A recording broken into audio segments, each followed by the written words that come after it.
In this exercise, I'm going to show you how to create the most basic pictograph possible by converting these columns into a pattern of repeating birds.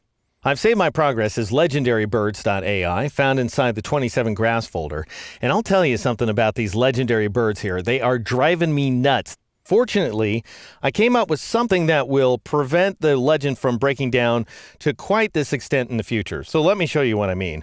I'll press Control-Y, Command-Y on the Mac to switch to the outline mode.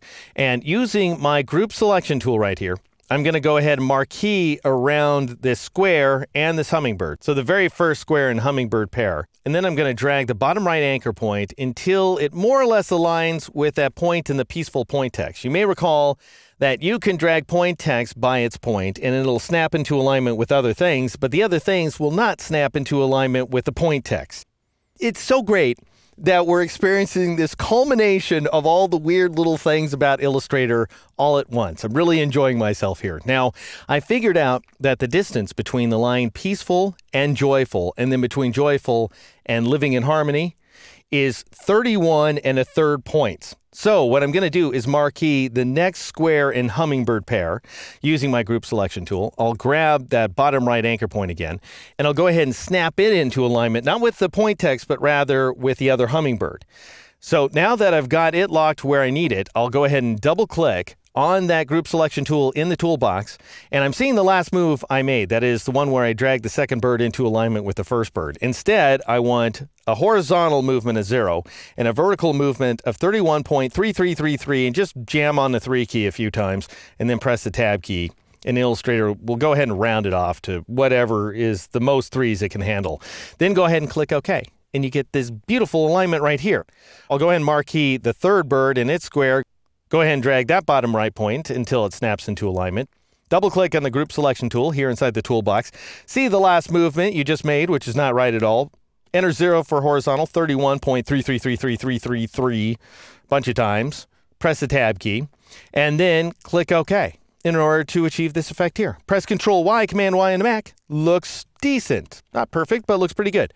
Now then, hopefully, it won't be falling apart anymore. I've got to tell you something. Look at those darn blue lines. Remember how we hid them? They came back, don't you know? You just can't do anything until you're really done. We'll get there. I'm going to go ahead and let's say with my group selection tool that I think the best place to start is with the green column. So I'll go ahead and click once on a green column and twice on a green column. Don't be clicking a third time or you'll grab the bird that's inside the legend, and we definitely don't want that at this point. Now go up to the object menu, tediously choose the graph command way here at the bottom, and then go ahead and choose column. A few things you can do. I'm going to go ahead and grab bird 1 green right there. You can either vertically scale them. I'll just ask you to imagine this, because if I have to apply every one of these modifications here, it's going to take us days. But I think it's pretty easy to imagine. If you choose vertically scaled, you're going to stretch this bird like crazy, and it's not even going to look like a bird anymore. It's going to look terrible. If you want to try it for yourself, go ahead and click the OK button. You can also uniformly scale. That means that the first bird is going to be quite large, and the last bird is going to be ginormous. And it's going to take up this huge part of the graph, and the graph's not going to make any sense anymore, so you don't want that. Then, down here at the bottom, we have sliding, and that takes a specific portion of the graph and stretches it apart, much like 9-slice scaling. And I'll show you how that one works later, because it's really cool. But in the meantime, I want you to choose repeating. It doesn't really matter what rotate legend design is set to because we don't have the legend selected, but I'm going to go ahead and turn it off just to be careful. And then for fractions, let's say at a point the bird gets cut off because there's only so many birds that fit into this repeating pattern here. Do you want to scale that last design, have a squished bird at the top? No. Or do you want to go ahead and chop it?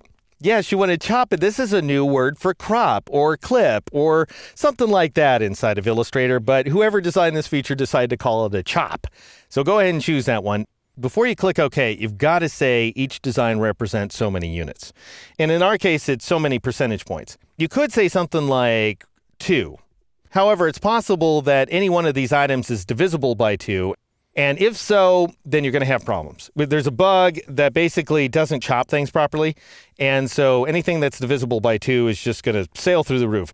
And you'll see the full height of that column. It won't be scaled within the 80 to 100 range, in other words. You could also set it to 3, but if something's divisible by 3, you have the same problem. So what I'm going to suggest you do is 2.8. Nothing that I know of is divisible by 2.8 in this graph. And then click OK. And hopefully I got it right. Look at that. Nobody's just sailing to the top of the screen. So that's good. But we did go ahead and select the entire graph. So I'm going to go ahead and click off the graph to deselect it. That's the part that drives me nuts. And then I'll click on one of the orange rectangles and click again to select all three of them. And then I'll repeat that process of going to the object menu, choosing graph, and then choosing column. And then I'll click on Bird 2 orange, and I'll say, you know what? I want repeating. I want that off. I want everything to represent 2.8. I'll choose Chop Design. Click OK, and we end up getting this effect. Awesome. Click off. Click, click. So click twice on one of the blue rectangles. Then go up to the object menu, choose graph, choose column. I think you know what to do by this point, but click on Bird 3 blue, and then we'll go ahead and say repeating for this one. Turn that checkbox off, say 2.8 for the units, and change 4 fractions to Chop Design, and click OK, and you end up getting this effect. You might look at it and say, well, that's not necessarily ideal, because when you click off in order to deselect, it gets a little bit confusing. However, we were able to come up with a reasonable pictograph, but just not what I would call perfect. And, I could have somehow modified that design so it had a little bit of a background, so we still see a rectangle. And you can still make modifications. You could go in there and hand modify this graph if you wanted to sort of fill in the rectangular areas. However, what we're looking for is this. I'm going to switch back to that mokukalakai.ai file. I want to see the sort of gradients dropping down from each one of my hummingbirds, and I just want one hummingbird apiece. And that's a function of a sliding graph design. And I'm going to show you how that one works with a whole lot less exasperation in the next exercise.